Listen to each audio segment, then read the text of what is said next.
পৃথিবীতে সবচাইতে দুর্ভাগ্য আর যন্ত্রণার বিষয় হচ্ছে যখন এক যন্ত্রণা থেকে বাঁচতে আপনি ফের দ্বিগুণ মানসিক যন্ত্রণার মুখোমুখি হন। একটু শান্তির আশায় পুরো অশান্তিই কিনে নেয়ার মতো যন্ত্রণা কিছুতেই নেই।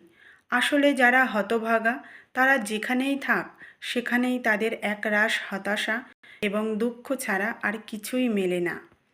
মানুষ এক যন্ত্রণা থেকে বাঁচতে যখন তার থেকেও দ্বিগুণ যন্ত্রণার মুখোমুখি হয়, তখন নিজের প্রতি লজ্জায় ঘৃণায় নিজেকে শুধু অসহায় মনে হয়। পৃথিবীতে যারা মন্দ ভাগ্য নিয়ে জন্মায় তাদের ক্ষেত্রে পৃথিবী আর সময় সব সময় বিপরীতে থাকে। সহজ সরল এবং সাবলীলভাবে যারা চলতে চায়, যারা নির্বিঘ্নের জীবন চায়, দুর্ভাগ্যজনকভাবে তাদের আমৃত্যু যন্ত্রণা ভোগ করতে হয়। যারা শান্তিপ্রিয় কোমল হৃদয়ের মানুষ, তাদের হৃদয়টায় আঘাতে আঘাতে ক্ষতবিক্ষত হতে থাকে।